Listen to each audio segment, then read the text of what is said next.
My father was terrified that after his death, there would be no one left in this world to care for me. In his desperation, he did the unthinkable.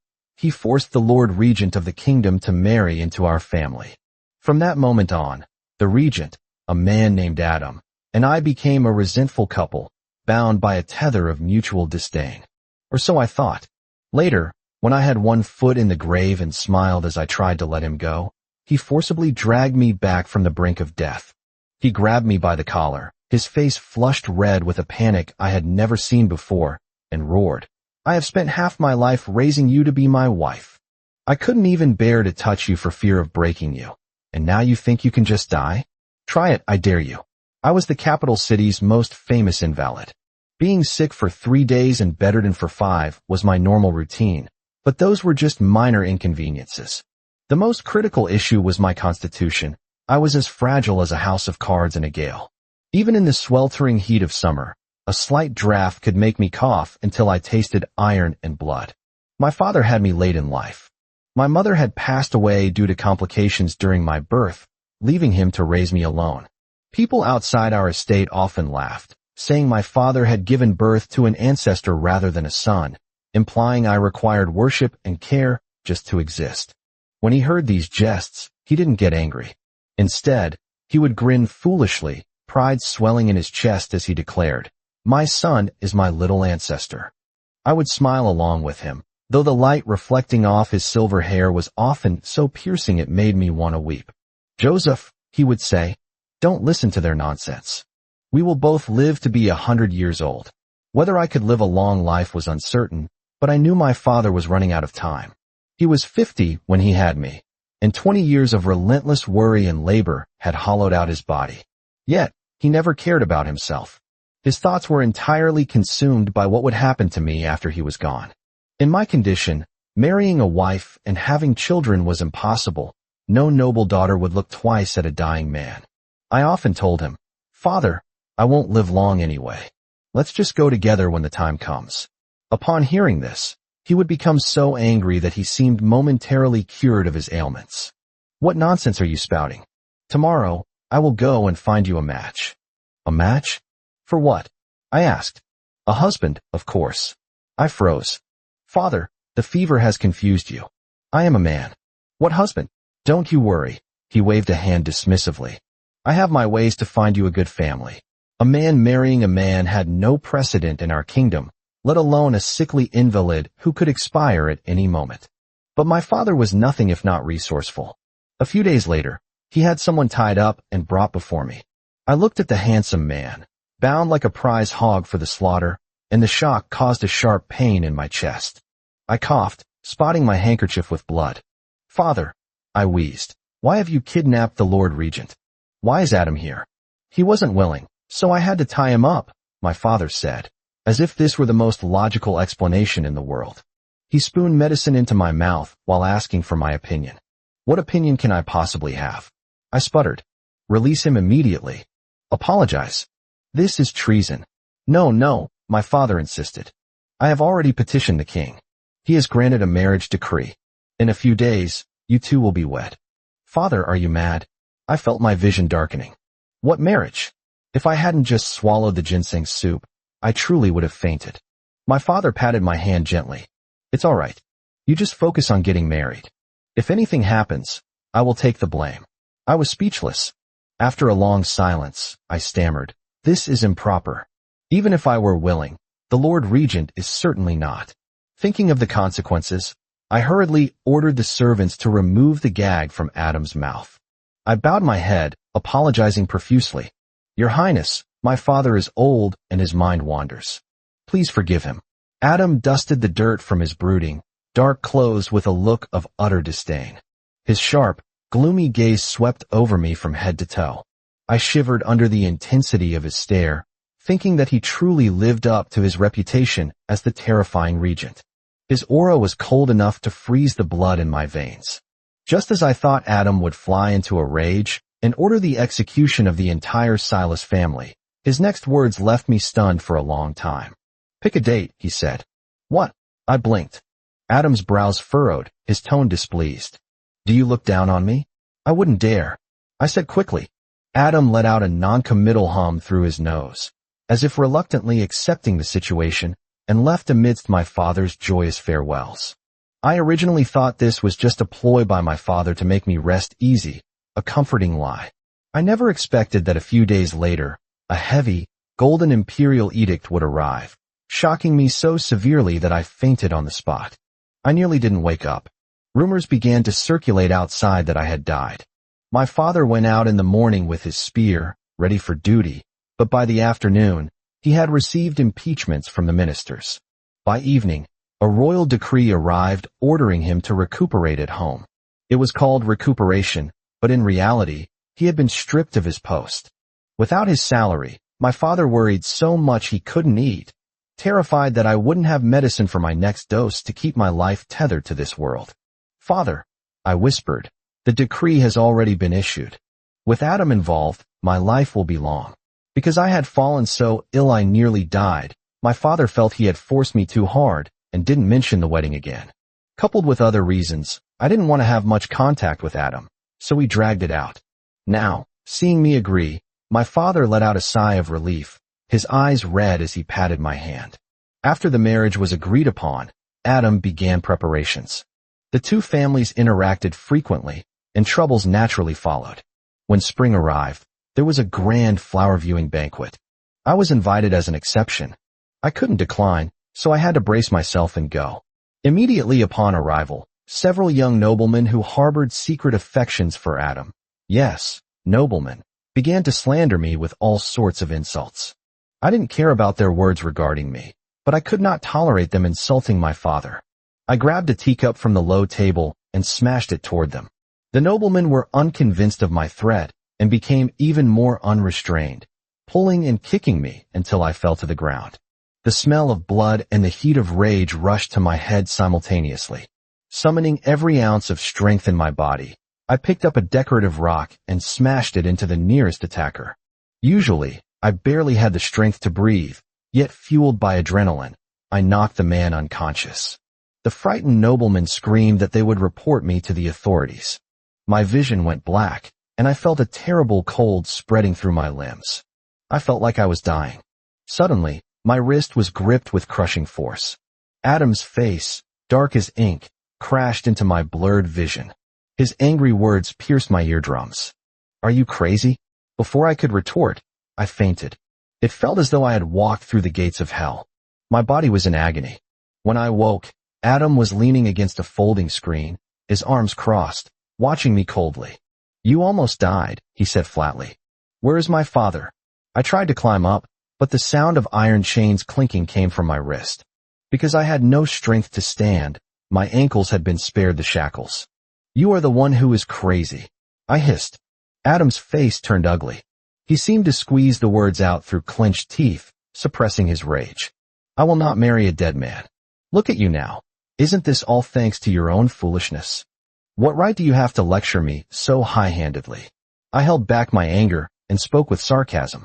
"Then your highness must take good care of me. Otherwise, if I feel the slightest bit unhappy, I might just die." "Rest assured," he said, stepping closer. "I will take excellent care of my wife." He deliberately emphasized the word wife. My eyelid twitched violently. We had definitely formed a grudge. Within a few days, Adam resolved the trouble with the nobleman I had attacked, but he used it as an excuse to forcibly keep me in the Regent's manor, devising ways to torture me. "You are doing this on purpose," I choked out. Bowl after bowl of medicine, bitter enough to kill a man on the spot, was poured down my throat. Blood and tears surged out of me. The accumulated dissatisfaction turned into anger. Whether he was unhappy that I defied him or resentful that I forced him into marriage, he could have just kicked me out.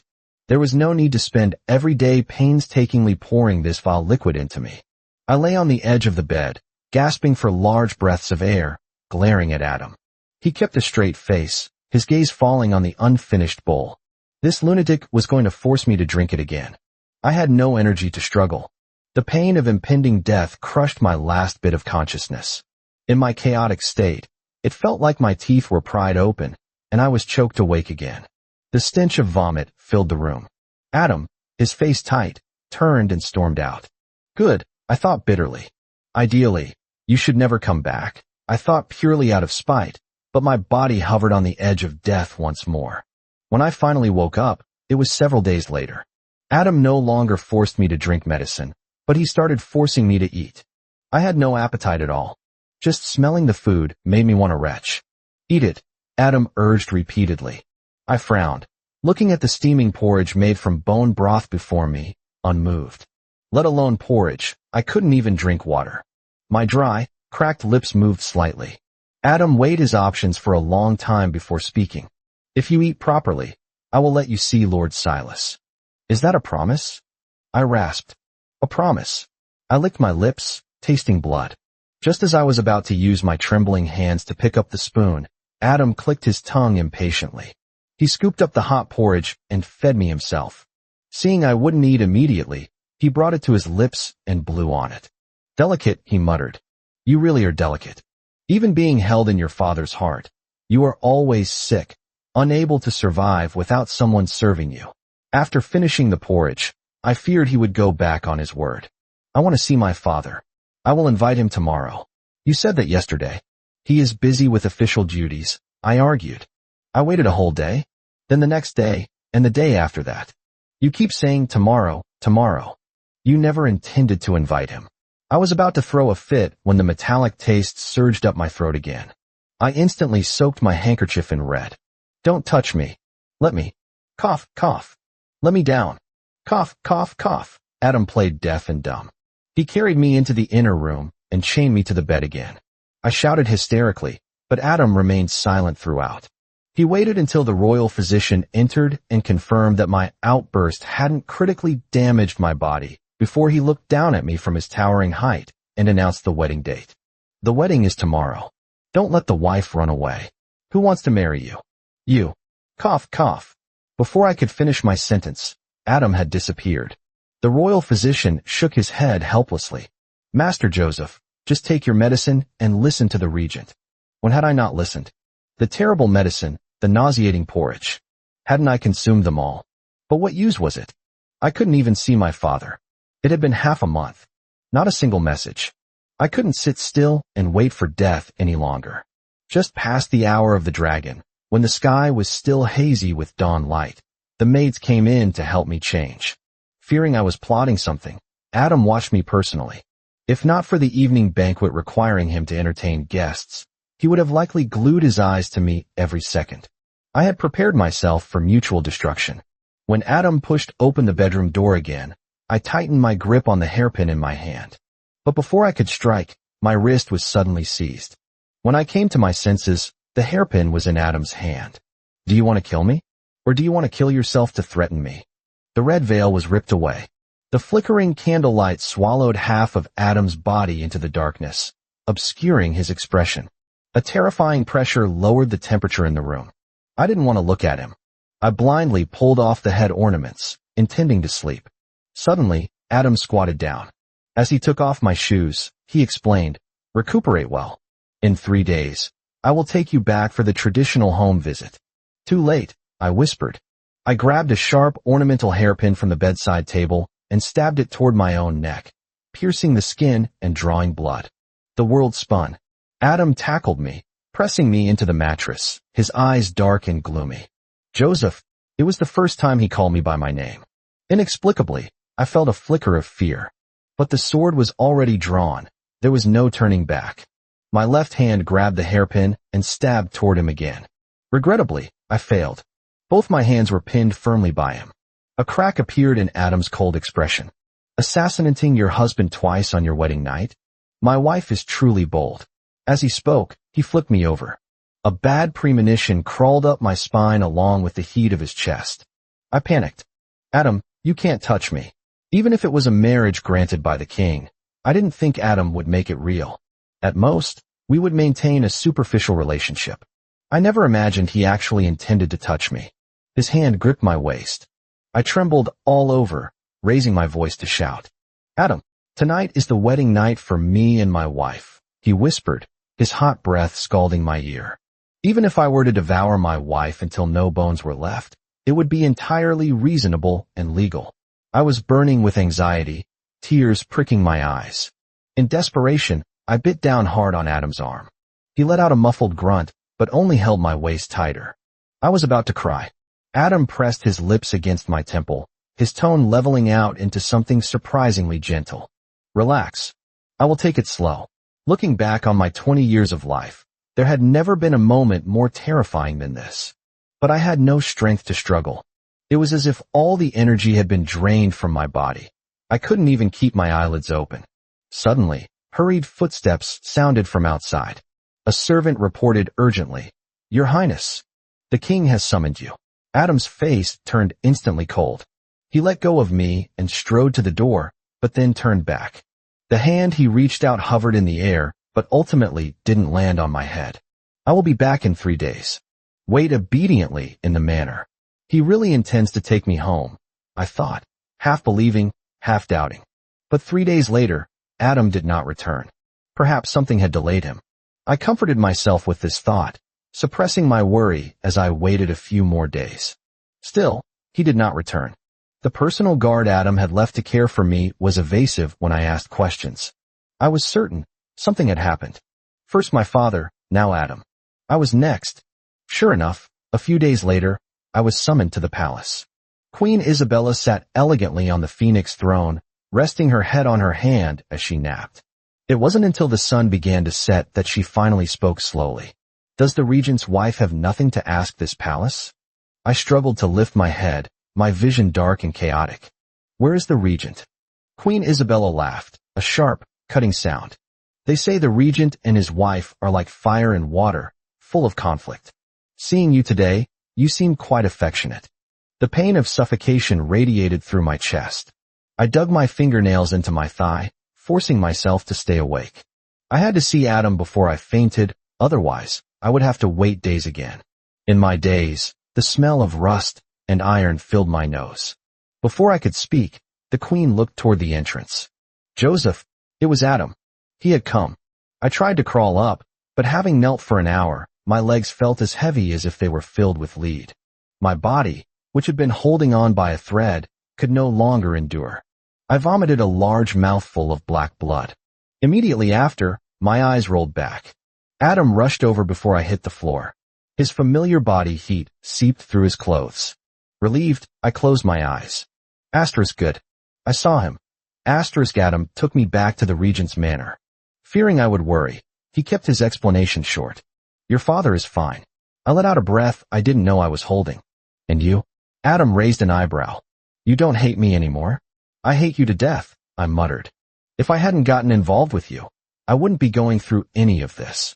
Today, I almost knelt my life away." I gritted my teeth. Adam, however, let out a low laugh. He knelt by the bed and began to massage my legs. "This matter is my fault.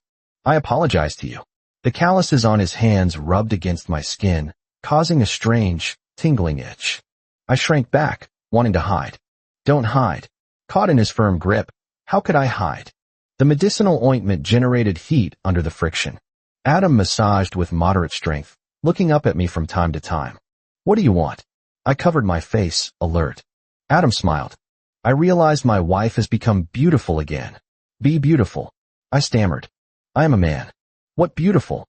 "Even if you must comment, it should be handsome or refined." "Right." "Refined," Adam agreed, though his smile didn't fade. "But refined doesn't compare to my wife. Beautiful is the most suitable word." His tone rose at the end, carrying a teasing note. You are actually flirting with me." "You lecher." I became angry out of embarrassment and lifted my foot to kick him. But as soon as I extended it, he caught it.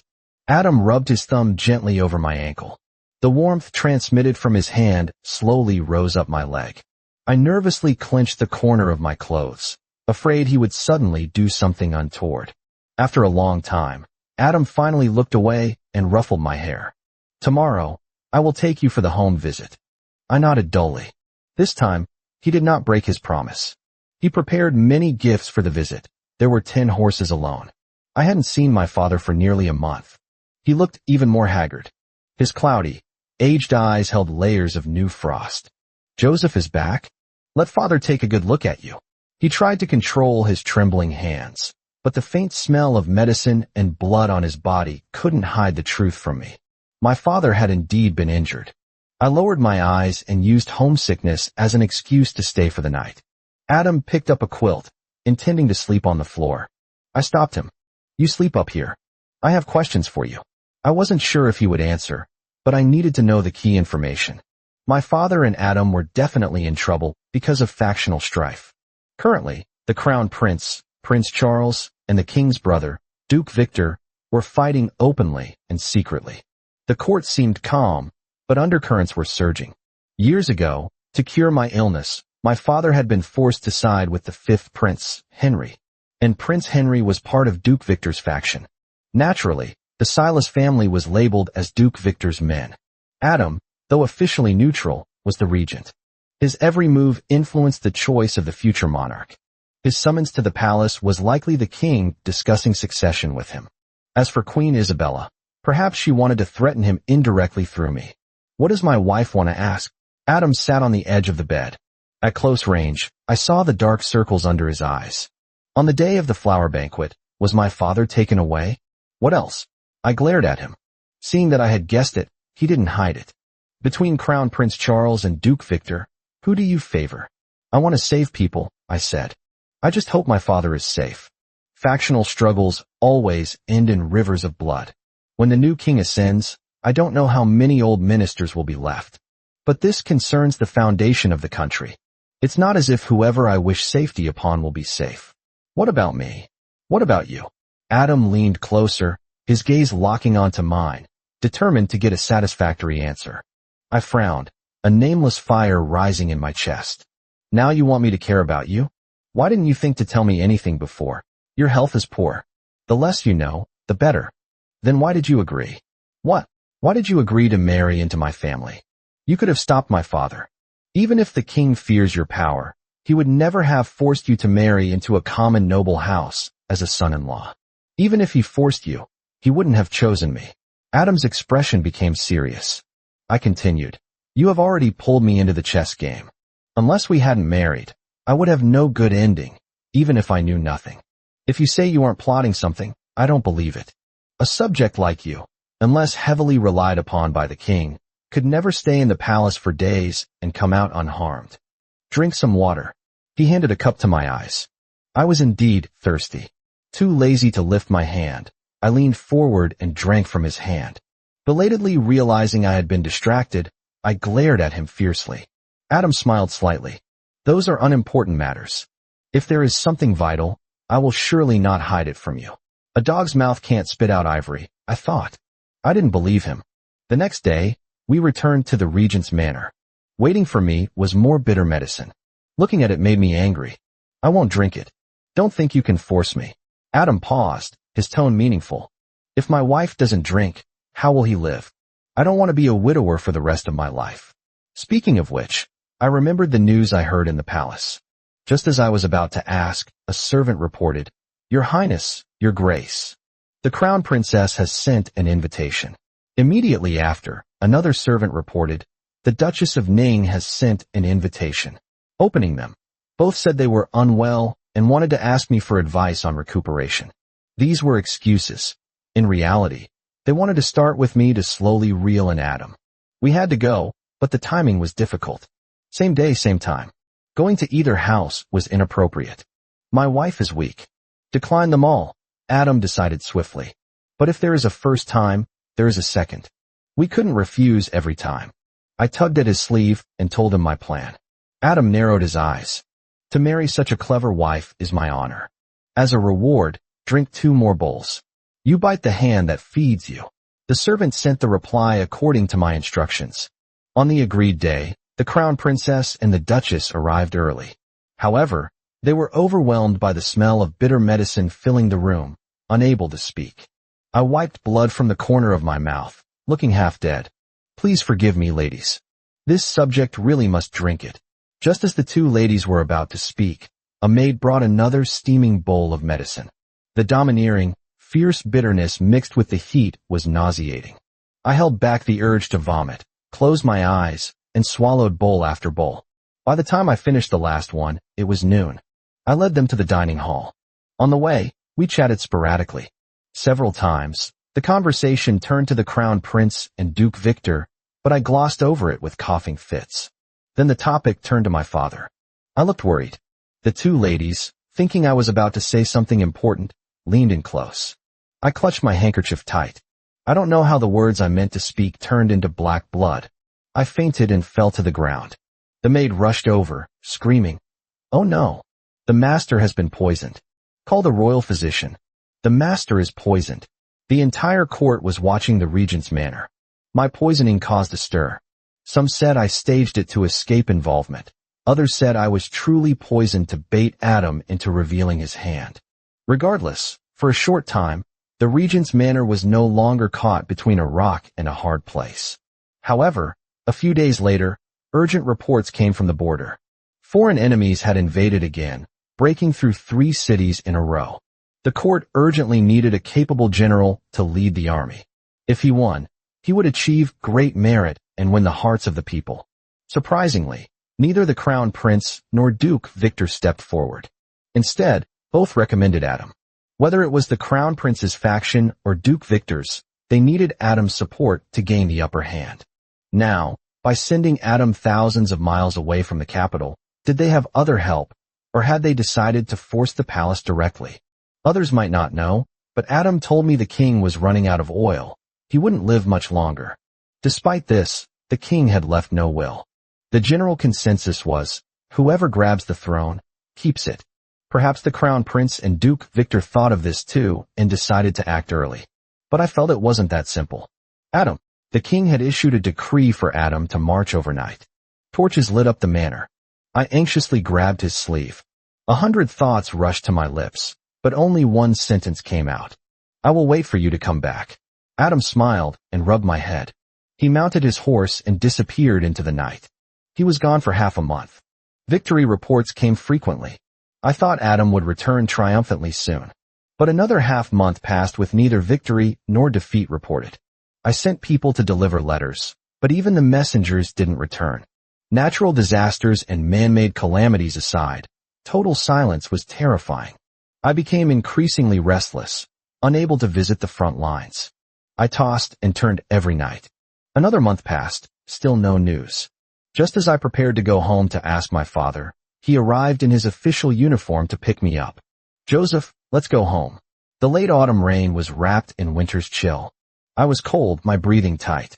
As I packed my clothes to leave with my father, I knew Adam was in trouble. Duke Victor had gained power.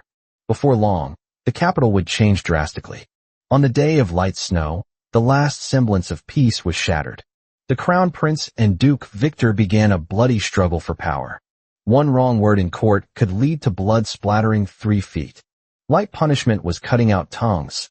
Heavy punishment was decapitation. The officials were terrified, living in fear every day. But once the slaughter started, it wouldn't stop. The atmosphere of terror quickly spread from the court to the marketplace, finally shrouding the entire capital. Neighbors were executed for misspeaking. The Silas family, having sided with Prince Henry early on, was spared for the moment. "Joseph, I have entrusted an old friend. Tonight, he will take you out of the city." The city gates had long been heavily guarded. For my father to arrange my exit meant the army stationed outside were about to breach the city. The seizure of power had reached an irreversible point. The palace coup was imminent. Adam being missing didn't mean he was dead.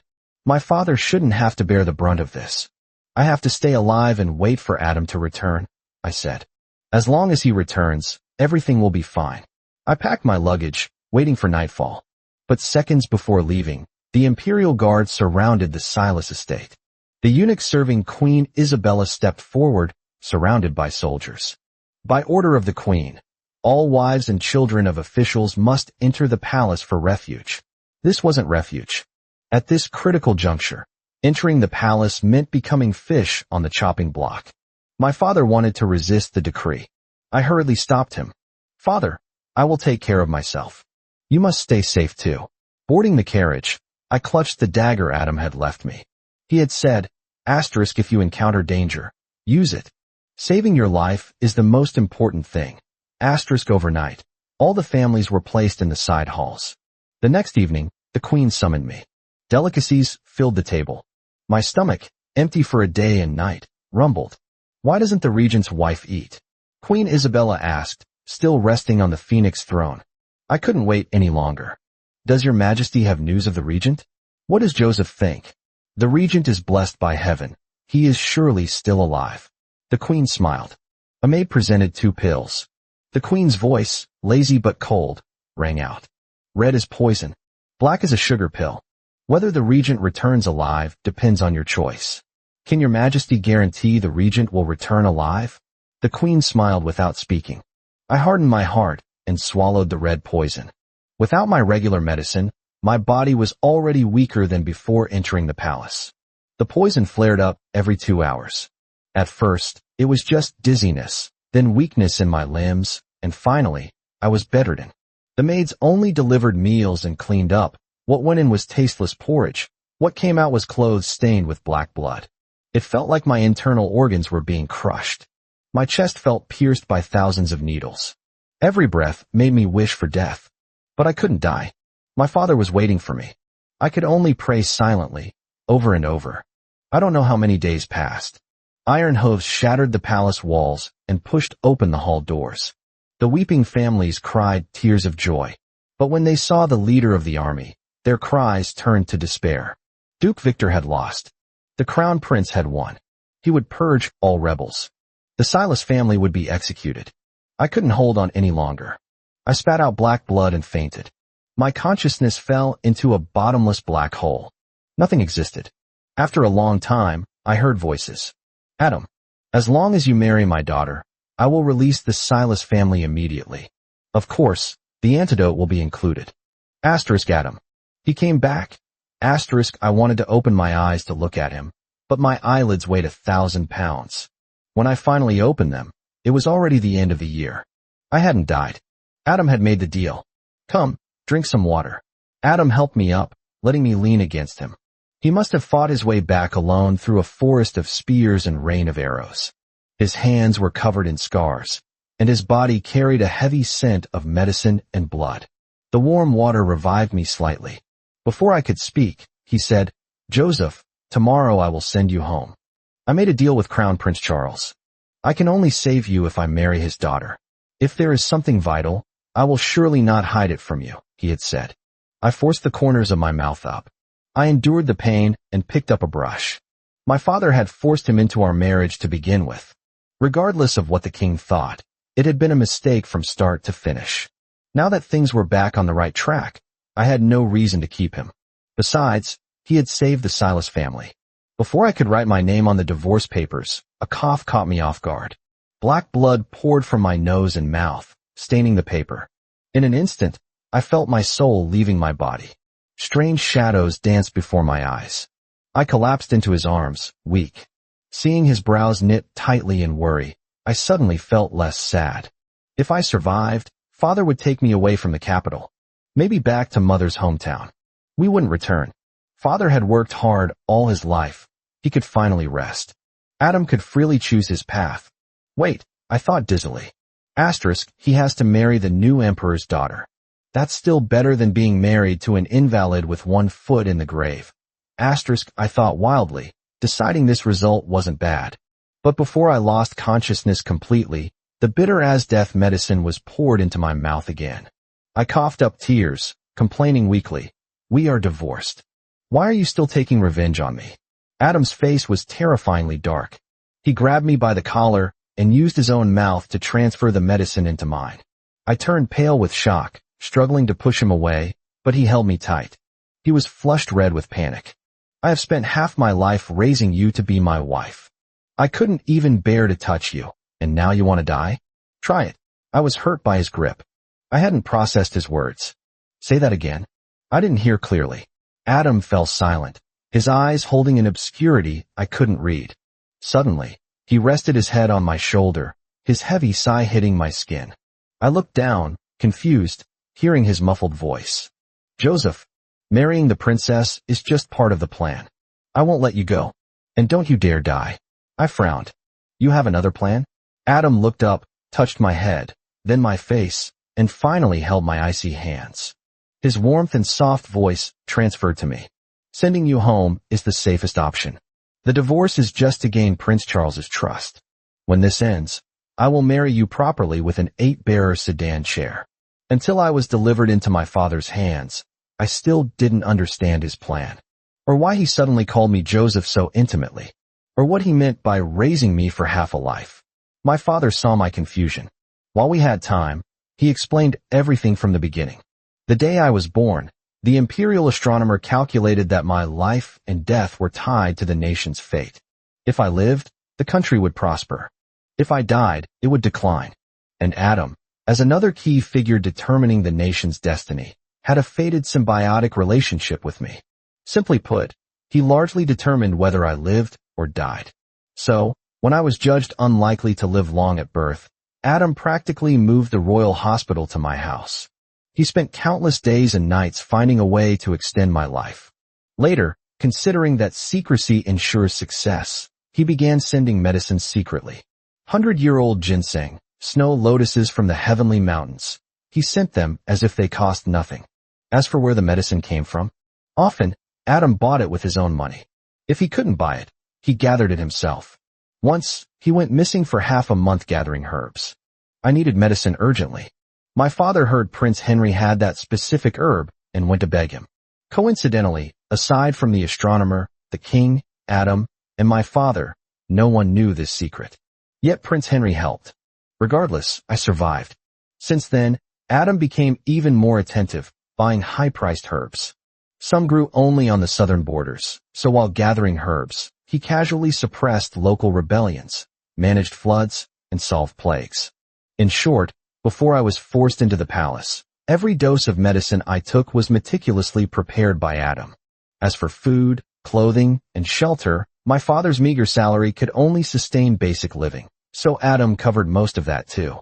No wonder Adam said he had raised me for half a lifetime.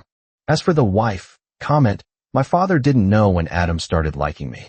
When father went to discuss the marriage with him, Adam had run to the king to request the decree without a second thought. Being tied up was only because my father was impatient, and Adam had insisted on changing his clothes first. Father, I asked, since the marriage was certain, why were you in such a hurry for me to see Adam? I was afraid you wouldn't like him. And you were so sick. But the king had already decreed it. Did my liking him matter? Father froze, then laughed sheepishly. I didn't think that far ahead. I laughed too. None of that mattered now. Crown Prince Charles, fearing delays lead to trouble, set the wedding date for 3 days later. Adam didn't come to see me, but letters arrived one after another. Each was a long essay, but the content was almost always, did Joseph eat well? Did he take his medicine? Did he miss me? I read them all, and replied with a few words. Moments later, a new letter arrived. I miss Joseph. Very much. Every moment. I want to see Joseph. Want to hug Joseph. Want to kiss Joseph. The words were so ambiguously lewd I couldn't bear to look at them. If he were in front of me, I would have crumpled the paper and thrown it in his face, calling him a lecher 100 times. Time flew. The day of Adam and the princess's wedding arrived. Adam led the procession into the palace early, went through the elaborate rituals, bowed to heaven and earth, and sent the princess into the bridal chamber. The regent's manor was full of guests. Adam found a chance to sneak away to see me. Don't keep coming over. I ignored him. At this critical moment, it felt like an illicit affair. And the matter with Prince Charles wasn't resolved. Anything could go wrong. Joseph doesn't trust me. I'm so sad. Adam feigned grievance, reaching out to pull me into his arms. I tried to push him away but couldn't, so I gave up. It's not that I don't trust you. But are you sure? I had calculated everything over the last 3 days and roughly guessed who the final winner would be. But that winner had sent no news, which worried me. Adam kissed me loudly and ruffled my hair. I said I would marry Joseph properly, and I will. Trust me. He seemed fully confident. I decided to believe him this once. 3 rounds of wine later, the guests were drunk. Adam pretended to be intoxicated and was helped into the bridal chamber. Crown Prince Charles received the news and led his private army to surround the palace, finally encircling the king's study tightly. Not even a fly could enter. Although he had defeated Duke Victor, he hadn't obtained the imperial jade seal. He wasn't yet the rightful new emperor. So tonight, specifically distracting Adam, He led troops to seize the seal by force. Prince Charles, determined to win, entered the study alone. He stayed inside for a long time. Finally, he backed out slowly, a sword pressed against his neck. The sharp blade needed only to advance an inch to slit his throat. Prince Charles retreated out of the study in fear. The surrounding private soldiers quickly encircled the two men. The caution on Prince Charles's face vanished, replaced by easy confidence. "Fifth brother, you can't beat me." Prince Henry, the fifth prince, sheathed his sword unhurriedly. He waved his hand. The private soldiers surrounding them instantly changed their allegiance. On the palace walls, archers appeared in unison. With one command, 10,000 arrows would fire. Prince Charles would die without a doubt. Adam appeared, holding Queen Isabella hostage. Her skin was broken by a blade, blood trickling down. She looked defeated. "My son, we lost." Prince Charles looked around blankly. Seeing the countless spears and arrows, seeing the clouds scatter to reveal the moon, he realized his time was over. As he was stripped of his armor and weapons and dragged to the imperial prison, he asked, "What about the princess? What have you done to my daughter?" I handed him a letter. Not long after Adam left the bridal chamber, a female warrior had risked death to kidnap the princess. But it seemed the princess had planned this. She left a letter. Prince Charles tore it open, read it, and smiled with relief. Prince Charles lost. He and Duke Victor were banished to the desolate south, forbidden to enter the capital without a summons, excluded from amnesties. It meant that even if the new emperor granted a general pardon, they would die in exile. After the new emperor, Prince Henry, ascended the throne, he granted Adam the title of Duke of the Realm for his contributions, hereditary for generations. My father was given a minor, leisurely official post to enjoy his old age. As for me, I received a marriage decree. On the wedding day, Adam arrived early. Hundreds of loads of betrothal gifts and hundreds of porters blocked Vermilion Bird Street. Adam greeted my father, then walked familiarly to my room, extending his hand. "Joseph, I'm here to marry you." I huffed softly but got into the sedan chair. Fearing I would be bored, the chair was filled with small gadgets. By the time I finished looking at them, the procession had circled the capital 3 times. It was evening when we returned to the Duke's manor. Adam carried me out of the chair. The moment we stepped into the manor, firecrackers roared. Adam had no interest in the evening banquet. Pretending to be drunk, he ran to find me. I had ordered dinner prepared. My heavy head ornaments were removed, and I breathed easier. I rubbed my sore neck, thinking that if my health hadn't improved, I surely would have died on the road. Adam sharply noticed and began massaging my back. His smile was tender. After dinner and the ceremonial wine, Adam wanted to carry me to bathe. Knowing he had bad intentions, I refused. "I can walk now. I don't need you to carry me." Adam pretended to be pitiful, finding 100 reasons, and finally succeeded. It was our wedding night. Indulging him once wouldn't hurt. It saved him from bringing up the fact that I tried to assassinate him twice during our first attempt. We dawdled in the bath for a long time. If I hadn't insisted on the bed, he would have eaten me right there. The candlelight was bright, illuminating the hideous, winding scars on his body clearly. I touched them gently, images flashing through my mind. My heart ached. Does it hurt? The battle at the border hadn't just been against foreign enemies. There were internal traitors. Both Prince Charles and Duke Victor had planted men to strike at any moment. The foreign enemy was manageable, but they had 30,000 troops. Adam had only 10,000. To return early, Adam fought day and night. Later, the enemy reinforced, and Duke Victor sent Prince Henry to assist, ostensibly to help, but actually to attack Adam. In reality, Adam and Prince Henry had made a deal. They staged a disappearance to make Duke Victor lower his guard.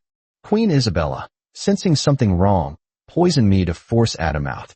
When Adam heard I was poisoned, he fought his way back to the capital alone. That was how he got these scars. It doesn't hurt. Adam stopped my hand and touched my face instead. The rough pads of his fingers brushed my skin, sending a tingling sensation through me. His palm slid down my cheek, hovering over my waist. I grabbed him, suddenly connecting all the dots.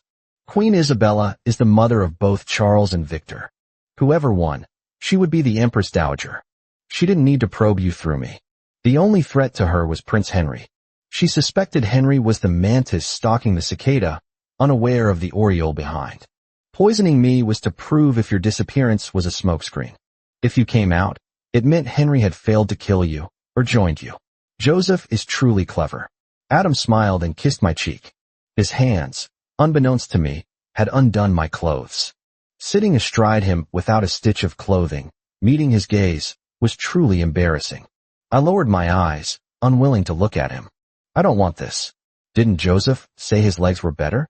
Originally, I was so weak I needed a wheelchair. Later, I recovered a bit, but I didn't want to be carried everywhere, so I claimed my legs were fine. Now, to do it myself. Absolutely impossible. I glared at him, my face burning. Adam laughed softly. He slowly protected me under him, his cool, moist lips falling like fine spring rain. I was nervous, gripping his arm. Adam, don't be too hasty. I don't want to die in bed. He was a general. Even if I was better, I was still an invalid. I couldn't withstand his brute force. Adam smiled and kissed my lips. All right. I promise to make Joseph comfortable, and I promise you won't die.